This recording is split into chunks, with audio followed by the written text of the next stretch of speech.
The National Broadcasting Company invites you by transcription to join The Chase.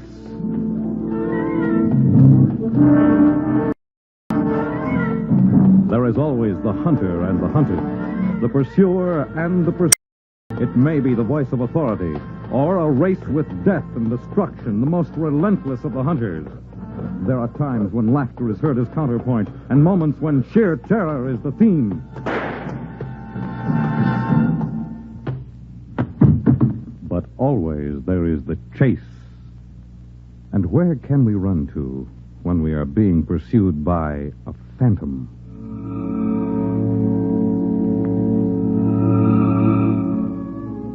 Have you ever been chased by a ghost?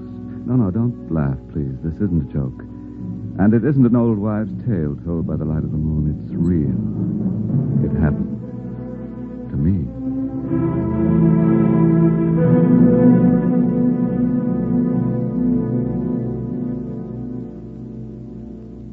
By profession, I'm an art dealer, as you probably know. I dare say you've dropped into the John Crawford galleries once or twice, and if your purse was large enough, you may have purchased one of my many masterpieces. I mention my profession because it's unalterably linked with this story. For if an oil painting in a Third Avenue curiosity shop hadn't caught my eye one afternoon, I wouldn't be trying to rescue now what little is left of my sanity. Help you, sir? Yes, are you the owner here? I am, sir. Perkins is my name. Well, you have a painting in your window, an oil, young woman with long blonde hair. May I see it, please? Just, sir. Thank you. The frame is an old one, but I can have it refinished for you. No, I'm not interested in the frame. But you like the picture, eh? Yes, I like... Oh, it's not a Romney after all. A Romney, sir. If this were a Romney, I assure you I wouldn't have it displayed in a dusty window. You seem to know a little something about art. I do, sir. Well, my name's John Crawford. The collector? Well, I've heard of you, sir. Thanks. What is the artist's name, Miss Perkins? Oh, it's here in this corner. Rather difficult to make out. I think it's Ahab. Ahab, an Englishman? Well, I don't know, sir. The woman in the portrait is very attractive, isn't she? Mm-hmm. Judging by her dress, she must have lived perhaps 100 years ago. Mm-hmm. What's she holding in her hand? Oh, it appears to be a small perfume bottle, Mr. Crawford. I've looked at the inscription on the label through a glass. It seems to spell jasmine. It's really not a very good piece of art. I mean, his colors are all right, but the line... If you're interested, Mr. Crawford, I'll sell it you cheap. $200, and it's yours. $200 for this? You take me for an idiot? Then name your own price. I'd like to get rid of it if I can. Why? I explain. You couldn't possibly understand. It's just that ever since I acquired this painting at an auction, I've had the feeling of being followed. Of being followed? Well, not a person. I just... You'll have to forgive a foolish old man and rather superstitious one, I'm afraid. It's her eyes that fascinate me. I've never seen fear in the eyes done so well. Oh, I'm sure, Mr. Crawford, to one of your customers at a handsome profit. My line is curiosities, not oil paintings. Frankly, I'm sorry I ever acquired this thing in the first place. Oh, are you? Oh, very well, then. I'll take it off your hands for $100, and I don't have time to haggle. It's yours. Well, I Shall I wrap it for you? No, I'm in a hurry. I'll take it just as it is. Carry it home in the taxi. There you are. $100. The receipt to my gallery. Thank you, Mr. Crawford, and good day. Good day. Is anything wrong, Mr. Crawford? Wrong? Well, you seem to have been startled by something. Well, it's just my imagination. You didn't smell it, did you? Smell what, Mr. Crawford? The odor, perfume. I thought for a moment that I could detect it in this room. And the perfume was jasmine.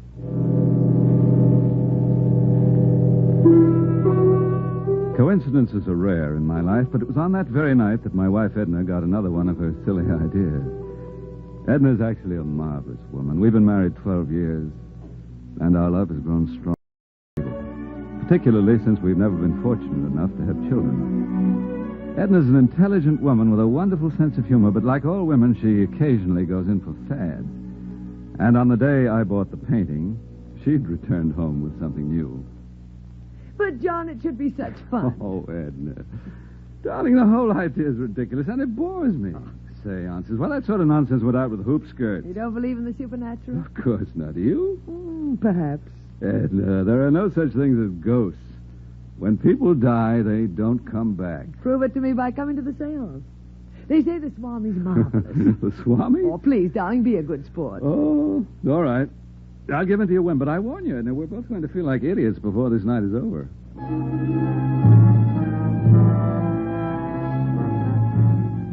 The seance was held in the back room of a small midtown flat, and there were about 6 or 8 people in the company when we arrived.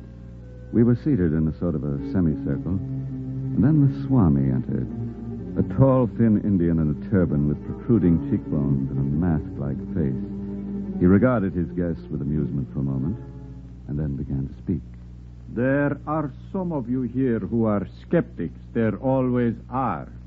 But whether you prefer to believe the truth or not, I am prepared to demonstrate that the spirits of the dead can return in one form or another. Santa, the lights, please. Oh, it's so dark. And now, your absolute concentration and indulgence for a few moments while I try to establish a bridge to the hereafter. He sat in his chair and closed his eyes, and from somewhere in the room we heard music. It was completely dark at first, but as my eyes grew accustomed to the gloom, I could see his body sway, and a moan escaped from his lips. Then he began a mumbo-jumbo in a voice that was strange and high-pitched. And for the life of me, I couldn't help feeling a momentary wave of revulsion and cold fear. Yes. Who? Yes. Through me. We are waiting. We are... I hear. Yes, For a moment, I thought he was strangling. Then the mumbo-jumbo stopped, and there was silence. Deep silence. That was broken only by the sound of a feminine voice. Ahab. I want Ahab. It is Ariane calling. My darling. Even with blood on your hands, I love you so. Ahab, you are here. I see you, Ahab. And I caress you. No! Don't take your hands off me! Where are the lights? The lights! Put them on! Yes, the outburst was from me, and it almost created a riot. Instantly, the place was in an uproar. A woman fainted. When the room was illuminated, I saw the Swami writhing on the floor as if in some horrible agony. A moment later, his face grew calm, and he opened his eyes, but I was already on my way out of that confounded room with Edna in tow. Oh, it's good to get a breath of fresh air again. Oh, really, John, your behavior was unpardonable. Edna actually felt something in that room, something cold. John, what are you talking about? When I tell you this, darling, you may think I'm crazy, but that's how it felt. How? What felt? The kiss. For a moment, there were 2 lips pressed against mine. And yet, they weren't lips. They weren't flesh and blood at all. They were... John, now, let's go home. Oh, you're tired, darling, and I'm sorry I dragged you to that silly seance. We'll get some sleep. Yes. Very good suggestion, Edna. Let's get some sleep.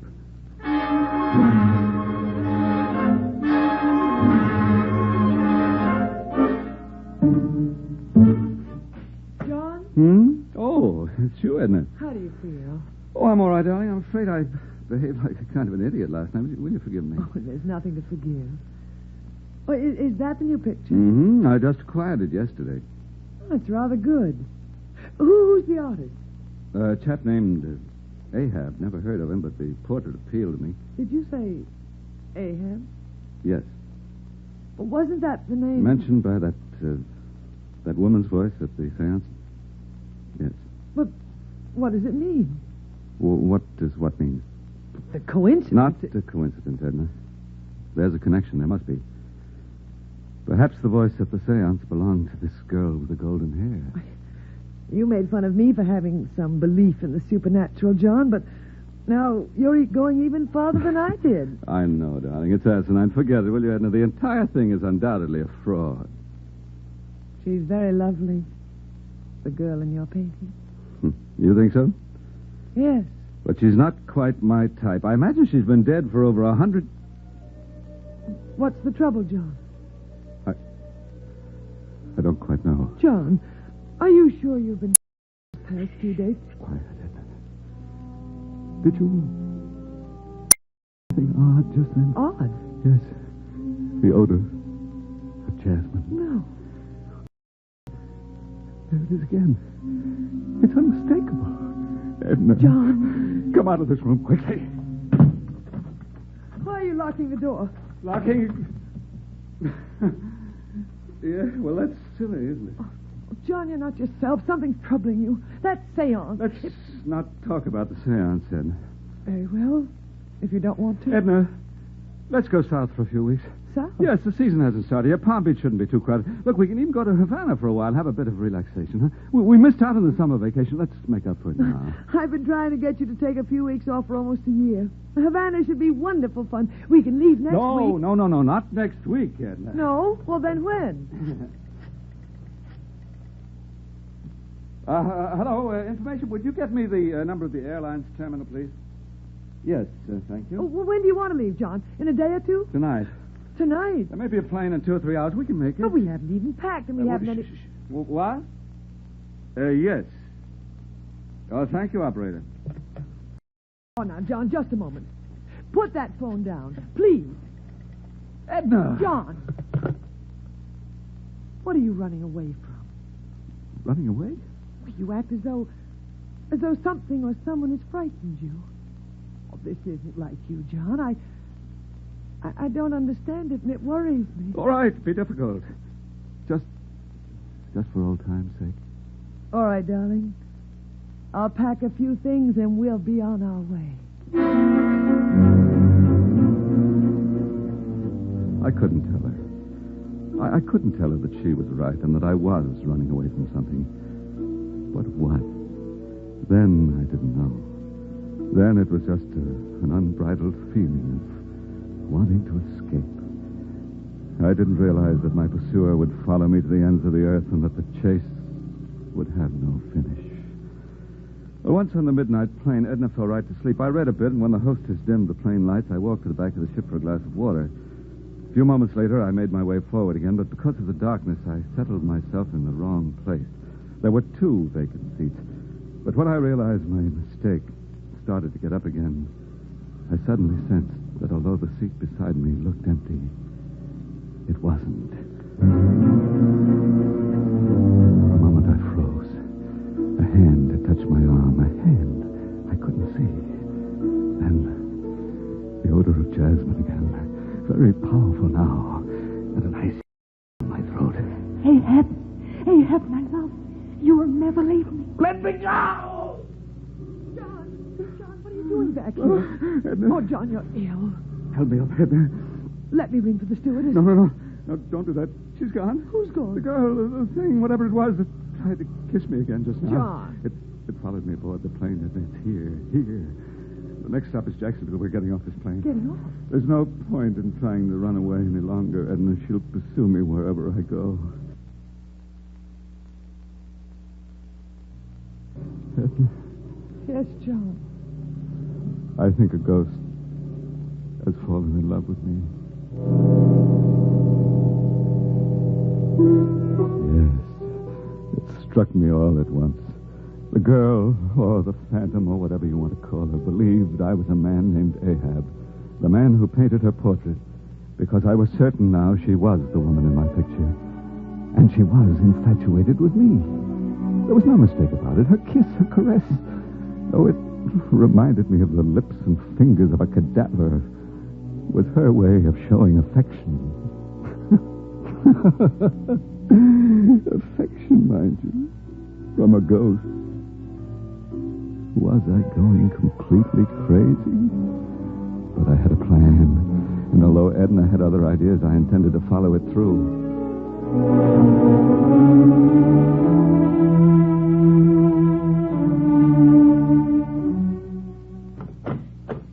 John. I want to tell you something. I've made an appointment for you. You have? With whom? Dr. Richardson. The psychiatrist? You must see him at once. Oh, you think I'm off my trolley, do you? I think you're on the verge of a nervous breakdown, John. I want to be honest about it. And you know, darling, that no matter what... Break the appointment, Edna. But why? Because I won't keep you crazy, and I'm not having a nervous breakdown. I have my own ideas about what all this means, and I'm going to get to the bottom of it myself. How? I'm going to do a little research, for one thing. I'm going to find out exactly who this Ahab was, what he looked like. Oh, there may be some information on his relationship with the girl, Ariane. And if there is... Oh, Edna... Don't look at me so condescendingly. I won't have it. I didn't mean to. I'm not a child, and I'm not a lunatic, and please leave me alone. John! John! I went to the study, sat down to cool off. My fingers trembled with rage and frustration when I lit a cigarette. And as I inhaled deeply and let the smoke curl out in a steady stream, my body relaxed a little, and my nerves began to steady. Then, a moment later, I knew I wasn't alone in the room. It began again as usual, with a smell of jasmine in the air. Then, and this brought drops of perspiration oozing from my skin, I saw the smoke curl lazily above my head and form itself into a hazy figure. For a moment, the figure... And then slowly the face began to appear. It was Ariane's face. The face of the girl in the painting. I gripped the chair to steady myself, then suddenly grew calm. She was calling to me again. And this time, I would answer her. Ahab. I'm not Ahab. My beloved. And I'm not your beloved. You're the only man I've ever loved. Here, let's be sensible about this. Ahab. My name is John. John Crawford. I have no idea at all of why you're chasing me around, but you may as well know right now that it'll get you nowhere. I love you, Ahab. But I don't love you. Do you understand that? I don't love you. In the first place, I'm already married. In the second place, I'm probably twice your age. And please don't be impertinent. Now go on about your business and leave me alone. Kiss me, Ahab. I said leave me alone. Kiss me. No. Oh, let go of me. My throat is strangling me. You're trying to kill me. Get away. John! Edna. Well, let me pour you a drink. I need one. Here, darling. Thanks. Are there marks Marks? on my throat where she tried to strangle me? No. There are no marks. But I tell you, Edna, she... Oh, it's obvious that you don't believe me. Oh, John. It's quite all right, Edna. I understand. When I heard you talking to yourself... To myself, you heard no other voices? No, dear. If you just... See, Dr. Richards. Edna, I'll make a bargain with you. I'll see Dr. Richardson on one condition. Well? I want a week to do some research. Just 1 week. And if I haven't got an explanation for all this, I'll submit to an examination. A full week, darling? Yes, with no questions asked. I want this room locked when I'm out. And we won't bring up the subject again until 1 week from today. Is it a bargain? Very well, John. Whatever you say. Well, what are you doing with that portrait? I'm putting it inside this closet. But why, John? Because I detest the sight of it. Now to work. First, I'm going to check up on all the art museums. I'll get a line on every artist who ever lived, good, bad, and indifferent. Then I'll check with the central branch of the public library. I may find his name somewhere, and perhaps it'll be linked with Ariane. I think that... What is it, John? You didn't hear it? Hear what? That laughter. It seemed to come from the closet where I placed that picture. I didn't hear a thing. No. John. Neither did I. Neither.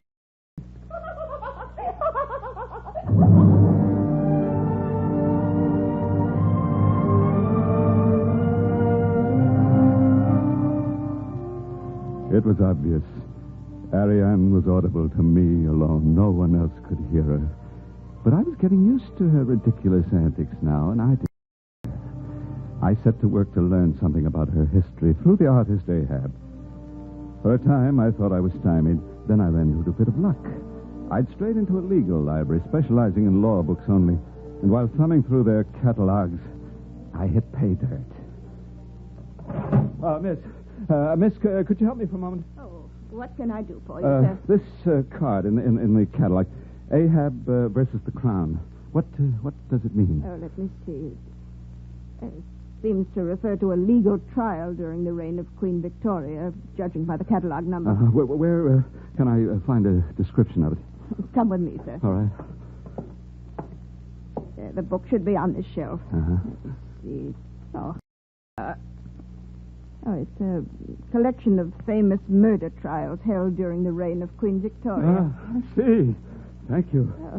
Is there anything else I can do for Well, you? no, thanks. You've been very helpful. This is what I want. Yes, this is precisely what I want. I sat down at the table to read the account, but as I turned the pages, I seemed to feel that I was being interfered with in some way. I was intent on getting to the proper place in the book, and it wasn't until I'd reached it that I thought I saw the chair right beside me move. The empty chair. As though someone or something had just sat down to read the account over my shoulder. So, you followed me again? Don't pretend you haven't. Don't pretend you aren't there. I can smell that nauseating odor of jasmine clearly. All right, sit there and watch me if you're worried. Sit there and twiddle your lifeless thumbs for all I care. Sir, is something wrong? What? I thought I heard you call. No, I didn't call anyone. I see. Wait. May I borrow this book? Certainly, sir. Fill out this card, please. Here's a pen, sir. And the ink? You can use this bottle. Yeah, thank you. Oh, God. Oh. What happened, sir? I'm sorry. I'm afraid I was clumsy. The ink bottle is broken on the floor. Let me pay for it, please, and I'll make the card out in pencil. There was no use telling her the truth.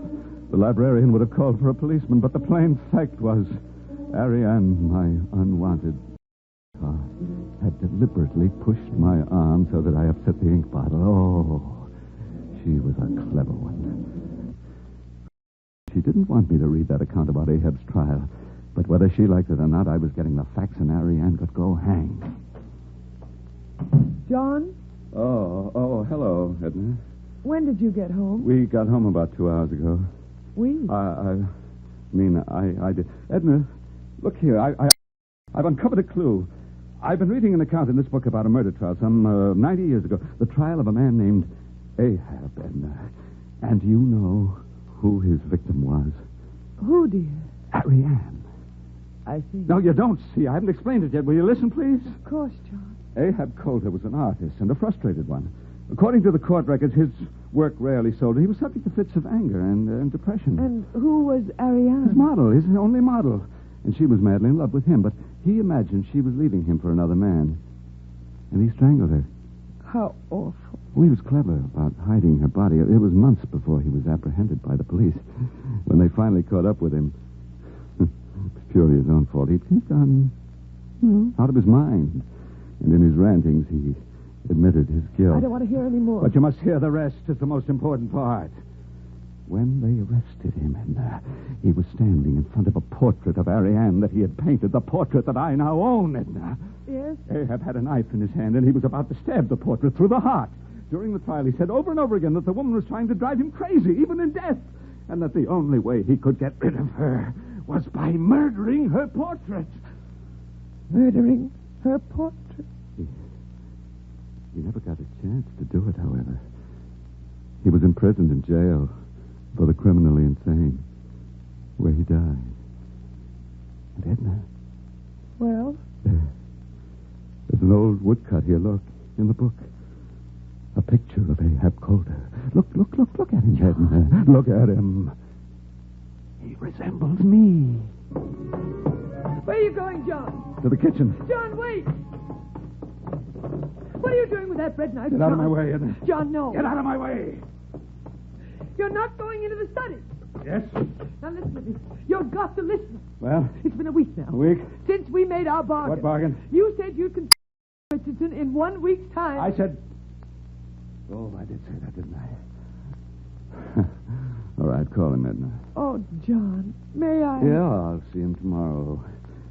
Meanwhile, I'm going to finish what Ahab Coulter started to do. I locked myself inside the study and opened the closet door. I removed the painting of Ariane and stood it against the wall on the couch. For a moment, I studied it, its lovely features and terror-ridden eyes. And then, for the last time, I heard it laugh. The laughter rang out like a terrible curse. And I hesitated for a moment, frightened. Then I raised my hand. And the knife through the portrait just with the heart.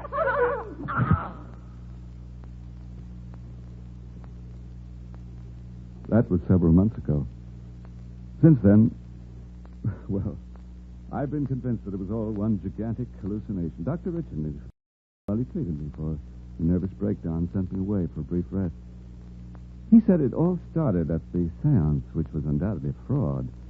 Ariane's voice at that time was a hoax that both my wife and I could hear. But everything else from that point on was merely a product of my imagination. You see, I was the only one who heard and felt and, well, this was a thing after the seance. Edna saw and heard absolutely nothing. So it was my own overworked brain that had manufactured the entire episode. Well, so much for that. It was an experience that never happened. And it's all in the past. I'm better now, feeling fit. Nothing will ever bother me again. There's only one thing that puzzles me, however. Why is it that sometimes I can still detect the odor of jasmine?